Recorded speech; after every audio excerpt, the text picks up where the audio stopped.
There was a time when I was interested to watch Marvel movies, or had just started becoming interested in watching Marvel movies, and I noticed that over the past 10 movies, is it 10? Maybe it's a bit much, maybe movies combined with programs, I just have not felt the least bit intrigued to even find out what the stories are going to lead up to or become. And the more I think about it, the more it bothers me. Because it used to be DC that was the issue. It used to be DC that was the one that everybody would rag on. And even though that is still the case, there's just something about Marvel movies that has a worse taste in my mouth, unless it's Guardians of the Galaxy. I like thinking about things because I want to know why I feel the way I feel, and apparently I'm not the only person. I've heard many people say that they're not interested in Marvel anymore.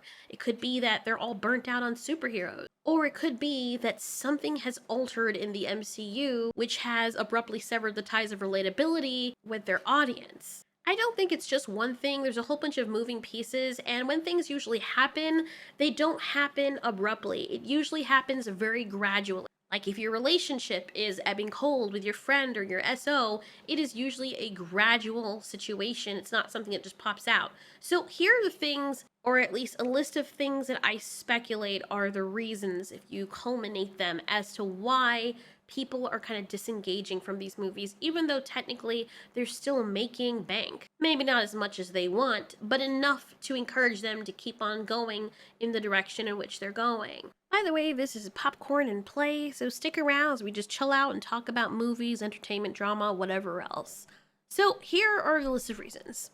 One of the things I noticed is that all the old characters, original characters like Tony Stark, Iron Man, Hulk, are either leaving or being replaced by a smaller character played by a smaller name actor that nobody really cares about. And when they try to give them their own shows or TV series or what have you, they make the characters so unlikable for some reason. There's no redemption with these characters, and I feel like with the case with She-Hulk, they play upon the fact that she's a woman, and that's her prevailing quality. It's no longer who she is as a character, but her main identity is wrapped up in her gender and everything that comes around that. And it's like, you're a superhero. What? You can have relatability, but a lot of people don't relate to some of the things she says, and they might have if she was likable. But you can't have someone that's bitching all the time about everyone and vilifying a whole group of people, and then there's no redemption for them at all. That's just who they are, and that's great, but it doesn't really work when the people that she is angry at, the people that she's angry at are a vast majority of the audiences who people expect to go watch the movie. It's very bizarre. Even watching it as a woman, I was very uncomfortable and very annoyed by the character, and that made me fall off of it. I, at least at the time of this video, have not finished watching it because I don't have any desire to. The CGI also, I don't know what's going on. The more advanced technology becomes, is the worse the CGI becomes, and I have no idea why. I'm at a loss. I will look at older movies that incorporate CGI with animatronics or practical effects, and they look far better. Even the movies that incorporate a lot of CGI throughout its runtime still look far better from 10 years ago, 15 years ago, than they do in the very modern Marvel movies. And it almost feels as though they're sourcing out the edits so that they can get it done as quickly as possible for as cheap as possible. So they'll go with someone who isn't as good or doesn't take as much pride in their work as a means to cut corners or to save money. I don't know if that's actually what's happening, but that's what it's giving. Now, the other reason I think Marvel is just fading into everybody's radar is they've started doing this thing where they're just introducing random characters in the middle of another main character's story. And for example, the Doctor Strange Multiverse of Madness movie with America Chavez, and I don't know who she is. I know in Civil War they did that, and people will argue that, well, they've done it before. Well, the difference is when they did it with Spider-Man, he was already well established in everybody's universe. Whether you're a fan of DC or Marvel, Spider-Man's been around for a long time. we know who Spider-Man is. People from freaking Timbuktu probably know who Spider-Man is. So it's not like he needs much introduction. At that point, it would be obsolete. It would be a waste of time to even make an introduction for who Spider-Man is because we already know. Plus, we already have movies out there for Spider-Man's origin, multiple versions of them. But when we meet America Chavez and just shove her in Doctor Strange's movie, it feels very forced and heavy handed. And it's like, hey, accept this new character, and you don't know who the hell she is. It's a disservice to the character as well. Because what I would have liked to see is America Chavez's backstory. For example, if you guys haven't watched the movie, you don't want spoilers for Doctor Strange Multiverse of Madness, then click away. But in the movie, we get a brief snippet via this, like, televised thing that you step on and it shows your memories. And it is shown that Chavez has, her two mothers are with her in a meadow, and this was the first time I think she activated her power. Her power is being able to open up dimensional portals to suck people in, or that she can go to other universes. And the bee stings her. She gets freaking freaked out, and she ends up inadvertently opening up a portal, and her mothers get stuck through it. Now, that whole thing, if we had a movie on that of her buildup and her dealing with her world, because she seemed to have come from another universe that looks slightly different than what Earth looks like, it would have been really great to get an intro to this character, to see what she was dealing with, how she grew up with her mothers. I don't even feel anything for her. I'm like, oh, her mothers got sucked through the portal. Boo-hoo. Why should we feel sorry? We don't know them. I don't even feel sorry for her because I don't know her either. I mean, it's unfortunate, sadly, but as a character, there's no real reason for me to feel invested in this character because she just got shut out from somewhere else and now she's an inconvenience and she's just a plot device for Wanda. It just feels like the character is being used as a pawn piece to be thrown away later. I don't care about her. As a matter of fact, I had completely forgotten that she was in the movie until I was watching another review someone else did. I'm like, oh yeah, America Chavez. Like, the only person I really remember in the Multiverse of Madness movie was Wanda, because she stole the show, let's be honest, which in and of itself is another issue, because the movie is called Doctor Strange Multiverse of Madness, but it was more so about Wanda than it was about Doctor Strange. Like, I try to think about things that Doctor Strange was doing, and the only thing I can remember is that he was trying to help protect America Chavez. He was her glorified butler or bodybuilder, not bodybuilder, bodyguard. There you go. And I'm tired. I'm like doped up on Benadryl right now. I'm sorry, but it's just very embarrassing. And I found myself very disappointed because it just felt like there was supposed to be another movie before that. Everything was so rough draft. It felt so rushed and just strange. And the only good parts about that movie were Wanda. So the movies don't feel like they have the same quality that they did before, especially when it comes to linear storytelling and introducing characters. So that whole thing without a backstory, that's also a problem that DC had. And that's why their movies, where they were trying to make Avenger-type Justice League movies, were failing because of that reason. Now, the other reason is because it seems as though Disney, Marvel cares more about pandering to people. I do not like it when people or corporations pretend that they love people or that they really care about them, and you can feel that it's fake. You know, there's this weird, slimy way they have of doing it that makes you feel, especially if you felt it in real life and people doing it to you or other people, it makes you feel very uncomfortable and you can see right through it. They care so much more about pretending as though they're on people's side than actually catering to the story, which is something that's very weird because every other time they've done that, their movies don't do well. And it's like, do what you were doing before. When you were doing diversity and inclusion before, you didn't say, hey, see guys? Hey, see, we're doing it, right? We're doing it. And anybody who doesn't care, we're gonna insult them for you guys. See what we're doing? Aren't we awesome? No one had to really do that. If you look at even old movies from like the 80s, I've gone back and watched a lot of the classics. And I remember having watched some of them with my parents, and it makes you wonder why people are making such a big deal about women being in lead roles and stuff when this is something that's been happening for a very long time. Even from some of the movies, I watched a movie recently from like the 50s, And this woman was like this, this detective guy liked her, and she was just like really strong, and she was like, oh, please. She didn't say she didn't need him. She was very polite, but in the way she carried herself with confidence, you could tell that she wasn't the normal gal that would like swoon at his feet or needs his help every moment. So, and there's nothing wrong with that, but they didn't make a big show of it. That wasn't the whole purpose of her character, to insult other characters or to have this ego trip. That was just a byproduct of who she was, and I feel like it's less of a byproduct now and more of the main focus, which is driving a lot of people away. Because when you start digitally kicking ass, or kissing ass, sorry, it kind of turns people off. There's a difference between doing something nice for people and just letting it happen organically, and doing something nice and making a big deal about it and then telling everyone, look guys, look at what I did. Look, see, I like black people. See, I'm not racist. See what I did? Let's lift them up. Aren't these black people great? You guys, look at them go. Like, there's something very insulting and condescending about that type of behavior. And I've noticed that a lot of big companies have been doing it, and Marvel has jumped on that too. It's very tasteless. And it's not a good look. It's not a good look, and especially to the people to which you're pandering, which, let's be honest, most people who are uncomfortable with this, they are not the vocal minority that is telling these companies, hey, we want you to treat us like we're special.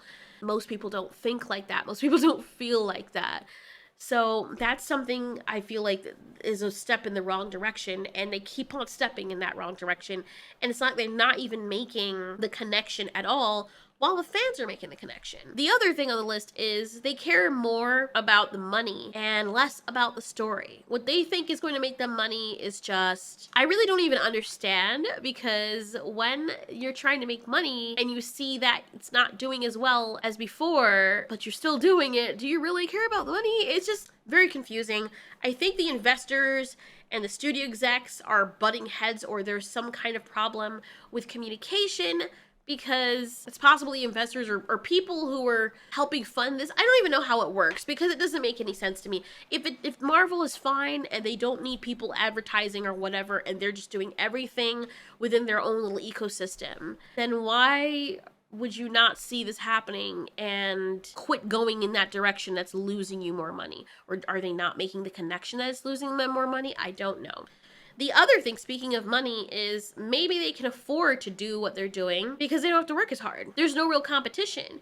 And people can say what they want about capitalism, but I feel like, I would much rather there be a more balanced version of it, where there's not monopolies. That's just something that happens with the demands, where they become so powerful. There needs to be like checks and balances for that type of thing. But I feel like, it's not all bad, because it does encourage creativity. If somebody makes something and they make a horrible like sweater or hoodie or something, and it just itches, you're having an allergic reaction to it, and that is the only company that makes them. Nobody else is allowed to make them or whatever. You have no choice. So it's either you don't have a hoodie or you buy the one that feels horrible. But then a person like one of us could be like, man, these hoodies suck. I don't like this. I'm pretty sure a lot of other people don't like this either, so let me make my own. And then people say, I like this a lot better. Oh my God. So you and me, all of us, get together and we make a company where our hoodies feel like kitten ass. Oh my God, it feels so good. Everybody wants to wear it. And guess what happens with the company that has thorns for freaking fabric on their hoodie? They will see that they're losing money because people are buying our hoodie. So guess what they'll do? Why are people buying that? Oh, it's soft. People like that? Oh man, I thought that they liked like durance or durable clothes. This will never fade. But turns out people like being comfortable with what they're wearing too. So you know what? We're going to try and up them. We're going to make one that's comfortable like that, but also more durable. And so they do that. And then another person is like, well, those two, that one's soft. I like it. It's nice. That one's durable.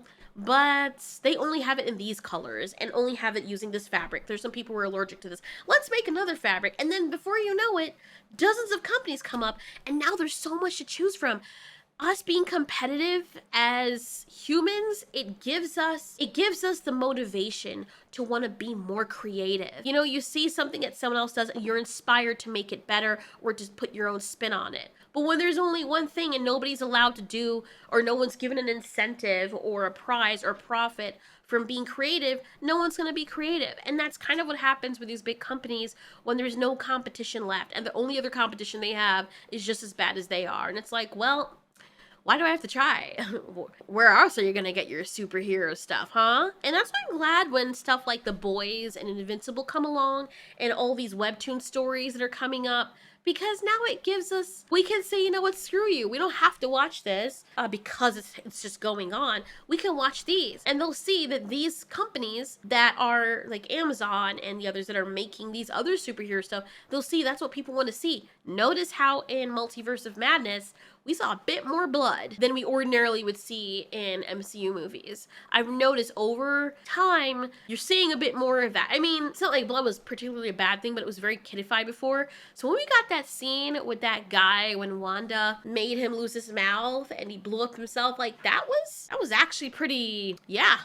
I was shocked. And I have a feeling part of why they did that is because the other superhero movies or shows that are coming out are taking liberties with that and they're seeing people's reaction to it, because when you see someone bleed, it's more believable. It's like, oh wow, they got hurt. Oh, this is not a cartoon. That could have happened in real life. My eyes are immersed. I believe this is happening. So that is a good thing somewhat, but I just feel like the companies are so big right now and the MCU is like a huge machine with moving parts, and they all are connected to one big machine that they own. So they don't need to be competitive because there is no real competition. Even with the shows that are out, there are no movies that are coming out that they're like, wow, this is nice, except for Brightburn. Brightburn was good. The other issue I think that Marvel has is the whole issue with small name actors. They're replacing the bigger name actors with smaller name actors, and when you see the future movies that are coming out and they're all just replacing whoever was there first, it's like, okay, now you have an actor that always looked a certain way, and now you're going to make his little sister be it. And even if it's comic, if it's something that happened in the comics, that's great, but the pacing for the comics and the pacing for the movies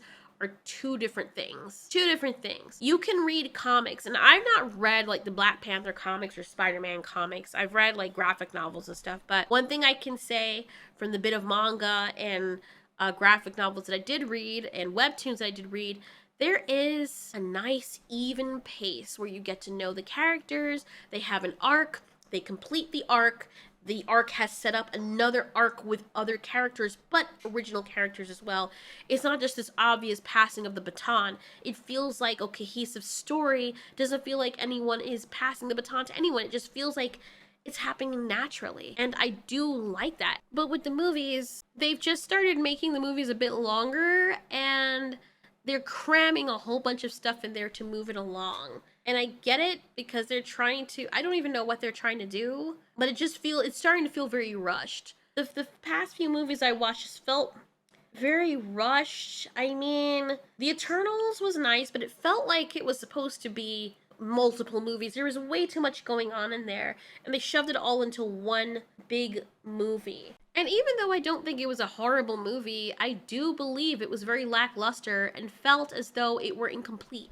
Everything is starting to feel like a subscription now, and the other thing Marvel has started doing, which I don't agree with, and I've said this in other videos, is that they tie in the TV shows directly with the movies. The most offensive infraction that happened was with the Multiverse of Madness. If you did not watch WandaVision and you didn't pay to get the subscription to Disney Plus to watch it, it ties two movies together. And you would not know what the hell is going on with Multiverse of Madness. I believe that if you're making a movie, the movie universe should be self-contained. I know many people who didn't even know that the TV show existed, and they were so confused when they went to watch Multiverse of Madness. And it's not called Doctor Strange and WandaVision or Wanda, called Doctor Strange, the Multiverse of Madness. But it's really Wanda's continuation story from the show WandaVision. And it's very confusing and very annoying and very slimy. Personally, it seems as though I have a preference for the superhero movies that were made outside of MCU, like when 20th Century Fox was a thing, the X-Men movies, Spider-Man movies, Sony movies. Even though some of them were kind of, ridiculous, I feel like there was more passion in those movies and the very early Marvel movies, but now that Marvel has become this type of corporate republic, for lack of a better expression, it just seems as though they don't have to feel challenged or no longer feel the motivation or necessity in making quality output in terms of films. Because where else are you gonna go? So that's mainly what I had to say about that. It's just something I've noticed has been happening, and it's kind of sad, but it's already gotten to the place where it's no longer sad. It's just like, meh, I don't really care. I don't feel happy or excited about seeing anything that Marvel's going to be putting out later. So anyway, one can hope, or maybe we shouldn't.